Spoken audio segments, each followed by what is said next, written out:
Ok, bienvenue à tous et bienvenue sur le podcast Sport Santé Nutrition. Je m'appelle Médéric, je suis coach sportif et tous les dimanches je te permets de te remettre en forme et de te transformer physiquement grâce au sport et à la nutrition tout en prenant soin de ta santé. Et aujourd'hui on va avoir un nouvel épisode sport et nutrition, surtout nutrition d'ailleurs, puisque je vais te partager 6 astuces pour ne pas avoir le ventre gonflé. Puisque si tu trouves que tu as du ventre, il y a 2 raisons principales à ce que tu aies du ventre. Il y a en effet un surpoids, donc dans ces cas-là, effectivement, tu vas stocker dans pas mal de parties de ton corps, notamment au niveau du ventre, mais pas que. Tu peux stocker en fonction de ton sexe, plutôt sur les hanches, plutôt sur les cuisses, plutôt sur les bras, plutôt sur le ventre, plutôt voilà, pas mal de zones de stockage.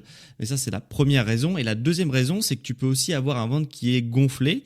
Il y a pas mal de raisons à ça qu'on va voir dans cet épisode et qui font que même si tu n'es pas forcément en surpoids ou voilà, tu as des kilos en trop, eh bien, tu peux quand même avoir le ventre gonflé et quand même avoir un gros ventre entre guillemets. Donc voilà. Et cet épisode, il va te permettre justement, si tu es pas trop en surpoids mais que tu as l'impression que ton ventre il est anormalement gonflé, bah avec les astuces que je vais te donner, ça va te permettre justement de dégonfler ton ventre et probablement avoir un ventre plat si tu incorpores pas mal des astuces que je te donne aujourd'hui. Et du coup, on enchaîne tout de suite par la première astuce qui est le manque de fibres. Alors encore une fois, rien de forcément nouveau peut-être pour toi, mais sache que les fibres, donc qu'est-ce que c'est une fibre déjà alimentaire? C'est tout ce qui est dans les fruits, dans les légumes. Il en existe plusieurs sortes, mais je vais te parler de la formule la plus courante des fibres que l'on trouve par exemple dans les fruits et légumes.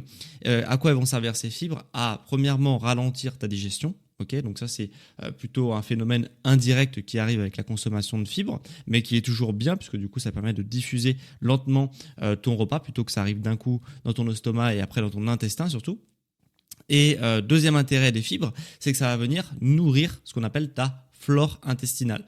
On va pas mal parler d'intestin dans ce podcast, puisque le ventre gonflé, qu'est-ce qu'il y a dans ton ventre, notamment les intestins, et c'est ça la principale cause d'un ventre gonflé.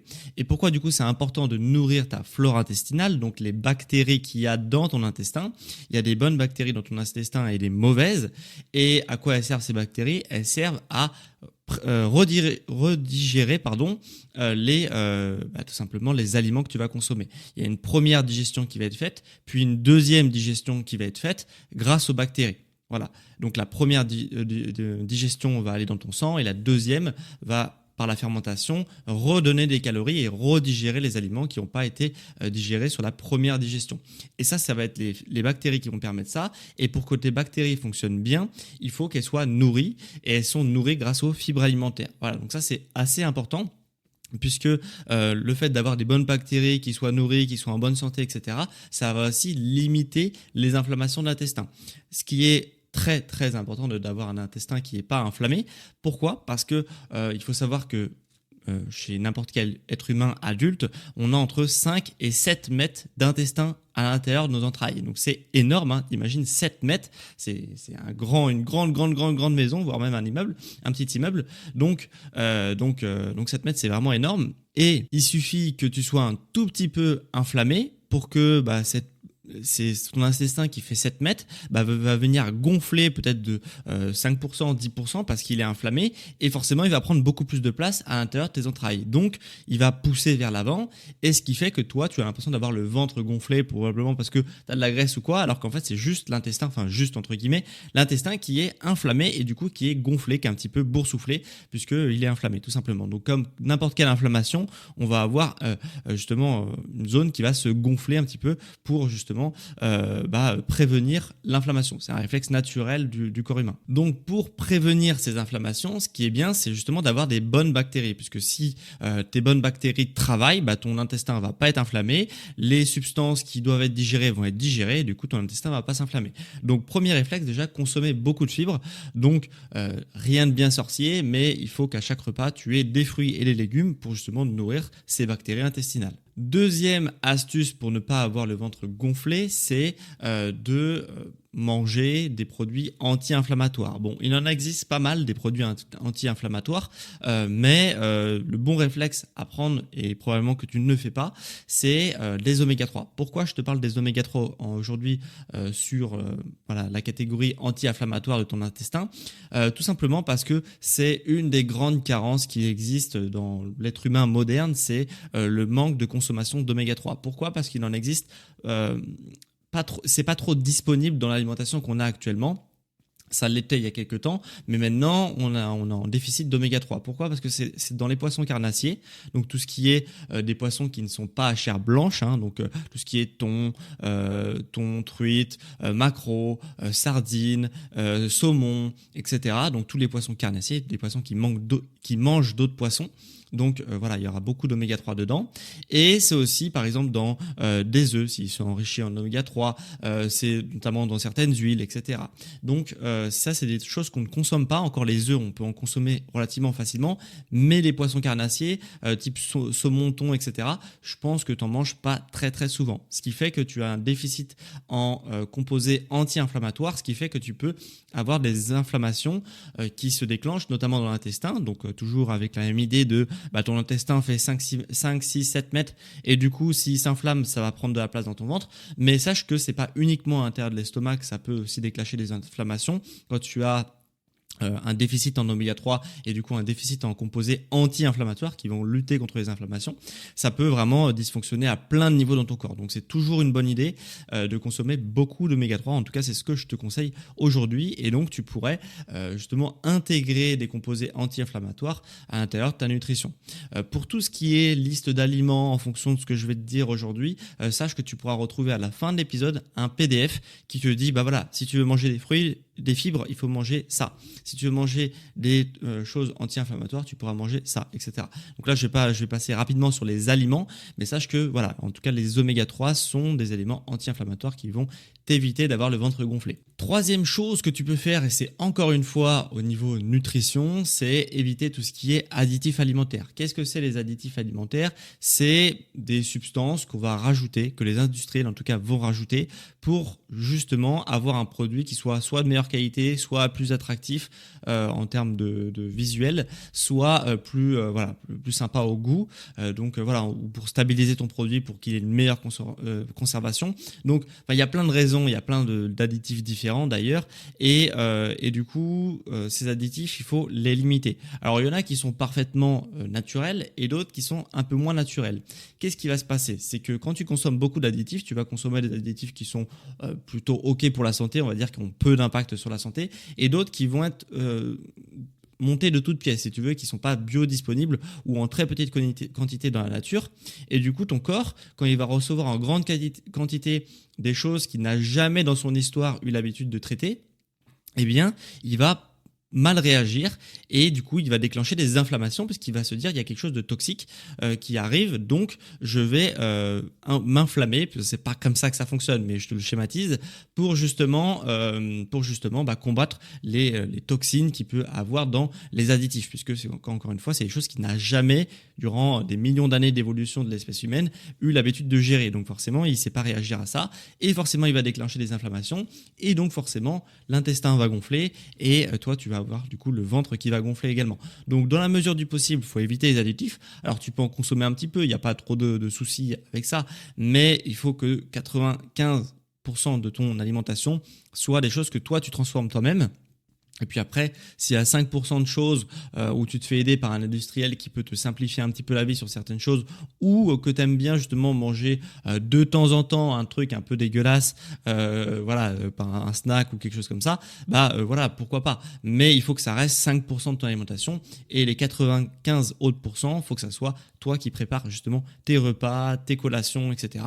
pour éviter tous les aliments de type additif. Puisque si c'est toi qui transformes des produits bruts, dans les produits bruts, il n'y a pas d'additif. Donc probablement dans ton plat à la fin, il n'y aura encore pas d'additif. Quatrième astuce pour ne pas avoir un ventre gonflé, c'est diminuer la consommation d'alcool. Ok, alors là je sais que tu es au courant que l'alcool n'est pas bon pour la santé, mais si je peux t'expliquer un petit peu pourquoi ça peut te faire gonfler ton ventre, tout simplement puisque l'alcool c'est des calories vides. Ça veut dire quoi? Ça veut dire que c'est des calories, puisqu'il y a énormément de calories dans l'alcool, vraiment énormément, c'est presque autant que l'huile. Donc c'est absolument énorme, 1 gramme d'alcool c'est 7 calories, 1 gramme d'huile c'est 9 calories. Alors évidemment quand tu prends une pinte par exemple de bière, eh bien tu n'as pas un demi-litre d'alcool pur dans ta bière, évidemment, donc c'est pas comme si tu prenais un demi-litre d'huile, mais quand même, c'est quand même la part est quand même énorme, et comme je te l'ai dit, c'est des calories vides,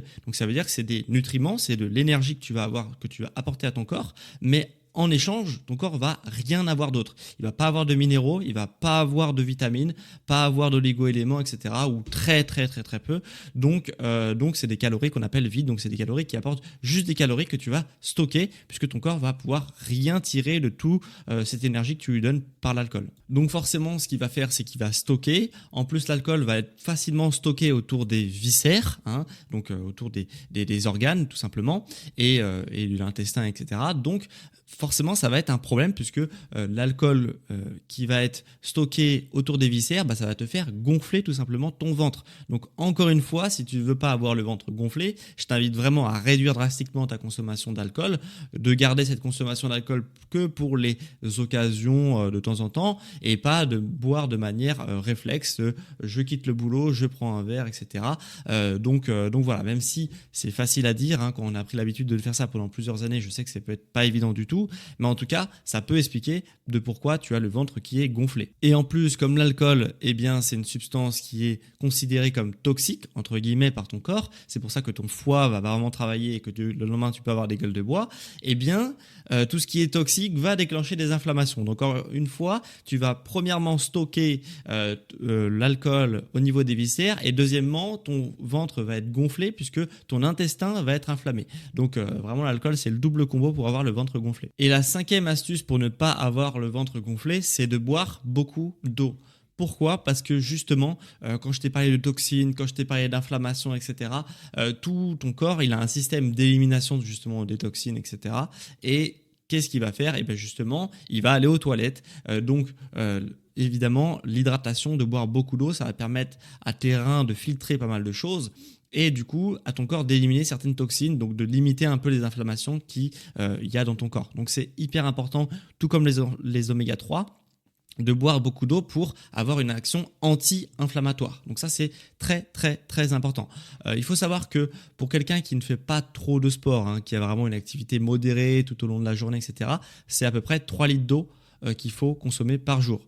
Donc évidemment, c'est pas 3 litres d'eau claire, Il y a la moitié de cette eau-là qui va être apportée par ton alimentation, puisque quand tu manges des fruits, des légumes par exemple, il y a une partie d'eau dans ces produits-là. Donc 1,5 litre, grosso modo, doit être apporté par ton alimentation, mais toi, à côté, 1,5 litre, les 1,5 litre supplémentaires pour arriver à 3 litres, va être devoir bu par de l'eau claire, par des thés, etc.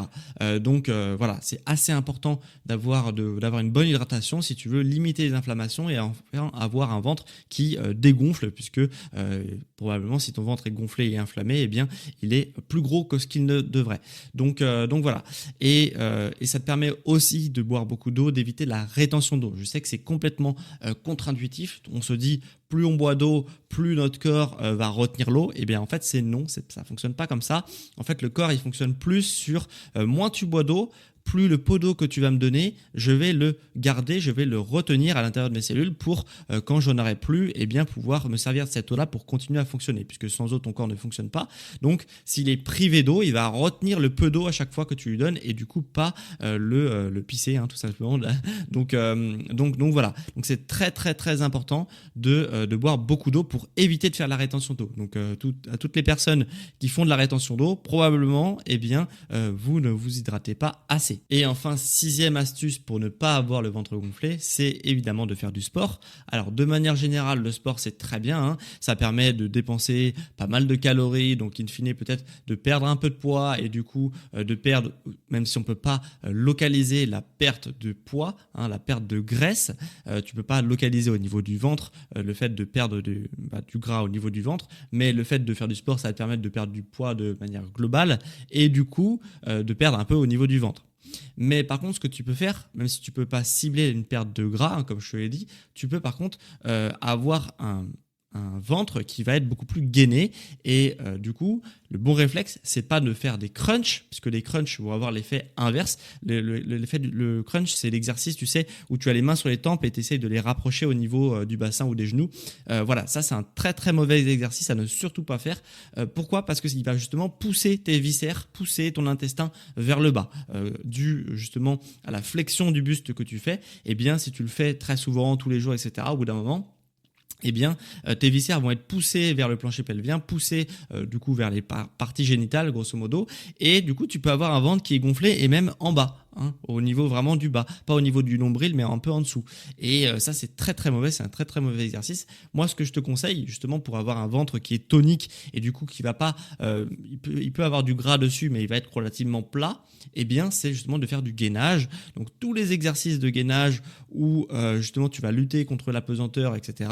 Eh bien, c'est des très bons exercices pour renforcer le ventre, renforcer du coup le transverse. C'est un muscle qui ne se voit pas, hein, c'est pas les tablettes de chocolat, c'est un muscle qui est juste en dessous et qui va permettre d'agir un peu comme un corset, c'est-à-dire de maintenir les organes à leur bonne place. Et c'est un muscle qui est très très utile pour la posture, pour justement avoir un ventre plat, etc.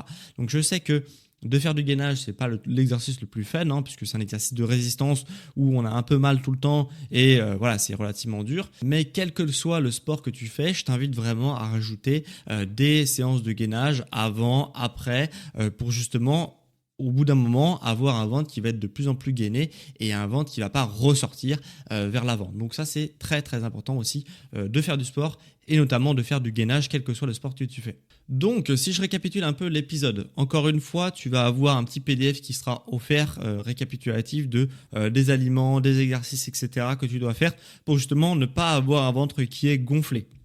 Mais si je récapitule, premièrement, essaye de manger beaucoup plus de fibres pour nourrir ta flore intestinale et, in fine, avoir un ventre, un intestin qui n'est pas inflammé et du coup qui va être normal, hein, qui va pas prendre plus de place que ce qu'il devrait. Même chose pour les oméga 3, ça va diminuer les inflammations que tu peux avoir. Même chose pour les additifs, il faut les éviter, donc au maximum cuisiner des produits bruts pour ne pas se gaver d'additifs alimentaires. Quatrième chose, c'est diminuer l'alcool, hein, qui est essentiellement riche en calories vides, hein, en calories et en plus elles sont vides, donc ça c'est pas idéal du tout et en plus ça va inflammer ton corps, donc potentiellement inflammer ton intestin et un ventre qui va gonfler. Cinquième astuce, avoir une très bonne hydratation puisque c'est ce qui va te permettre de limiter l'inflammation et de justement éliminer toutes les toxines et en plus ça va te permettre d'éliminer la rétention d'eau, de boire beaucoup. Donc un bon réflexe c'est justement d'avoir une bouteille d'eau toute la journée avec soi et par exemple une bouteille d'eau d'1,5 litre et de se dire à la fin de la journée je bois que dans cette bouteille et il faut absolument qu'elle soit finie cette bouteille d'eau à la fin de la journée. Voilà, petite astuce que je peux te donner si tu as du mal à boire de l'eau et tu as du mal à savoir combien d'eau tu bois dans la journée. Et sixième astuce, de faire du sport et à l'intérieur de tes séances de sport si tu fais de renfo etc, c'est très très bien et en plus de ça tu peux rajouter du gainage, donc à chaque fois un petit peu de gainage tout le temps, à chaque fois que tu fais une séance de sport ça te permet d'avoir un corset qui va venir justement maintenir ton ventre bien à sa bonne place et éviter qu'il pousse vers l'avant. Donc voilà, on a fini avec l'épisode du jour. Maintenant, j'ai quelque chose à te dire. Si tu as justement plus de 5 kilos à perdre et que tu voudrais les perdre rapidement, le plus simple, c'est justement d'avoir une approche personnalisée. Pourquoi? Parce qu'en ayant une approche personnalisée, tu vas pouvoir perdre beaucoup plus de poids, tu vas pouvoir avoir quelque chose qui est adapté pour ton niveau, pour ta morphologie, pour ton style de vie et du coup, c'est la meilleure manière pour toi de perdre du poids rapidement et d'avoir le corps qui te plaît et qui te désire tant depuis peut-être plusieurs années. Donc voilà, d'avoir une approche personnalisée, c'est vraiment la clé. Et c'est ce que je propose chez Sport Santé Nutrition, des coachings personnalisés à distance. Sur ce coaching, justement, je te suis au niveau de ton sport, je te fais tes séances de sport toutes les semaines en fonction de ta morpho, en fonction de ton niveau, etc. pour que tu progresses vite et que tu puisses te transformer rapidement. Et je te fais aussi ton plan alimentaire. Je te donne un cadre au niveau nutrition où tu peux manger de tout, mais par contre, tu vas justement avoir un cadre pour que ça soit conjoint avec tes objectifs. Donc c'est très important le sport et la nutrition et en plus je suis en parallèle sur WhatsApp avec toi et en plus tu as 30 jours satisfaits ou remboursés. Donc si cette approche justement tout en un, personnalisée, te correspond et qui t'intéresse, eh bien justement tu peux aller en description de cet épisode, cliquer sur mes offres de coaching à distance et tu auras un petit questionnaire à remplir pour préparer mon entretien qui est gratuit, et à l'issue de cet entretien je te présenterai mes offres de coaching personnalisé. Et je te montrerai aussi en combien de temps tu peux atteindre ta silhouette idéale. Donc n'hésite pas à checker ça en description si ça t'intéresse. Et dernière chose avant qu'on se quitte, si tu veux soutenir mon travail, si tu veux soutenir le podcast, que tu veux le faire découvrir à plus de monde, n'hésite pas à le partager. Mais aussi ce que tu peux faire gratuitement et simplement, c'est d'évaluer mon podcast avec 5 étoiles. Si tu m'écoutes sur Spotify, tu peux cliquer tout en haut. Tu as normalement, tu peux évaluer de 1 à 5 étoiles. Si tu évalues avec 5 étoiles, ça soutient de fou mon travail et mon entreprise. Donc merci à toi. Et si tu es sur Apple Podcast, tu peux également le faire. Sur Apple Podcast, tu peux aussi écrire un avis sur l'émission que je lirai dans l'épisode de la semaine prochaine. Et si tu m'écoutes sur Spotify, tu peux également répondre à la question de la semaine. Et cette semaine, la question, c'est quelle justement astuce que tu viens d'apprendre dans ce podcast tu vas intégrer dans ton quotidien pour éviter d'avoir un ventre qui est gonflé. Voilà, donc réponds-moi chez Spotify dans l'onglet adéquat si justement tu m'écoutes depuis cette plateforme. Donc en tous les cas, moi c'était un plaisir de te faire cet épisode sur 6 astuces pour ne pas avoir le ventre gonflé. On se retrouve quant à moi dimanche prochain à midi, comme chaque dimanche, pour un prochain épisode sur Sport, Santé, Nutrition. Ciao les sportifs intelligents!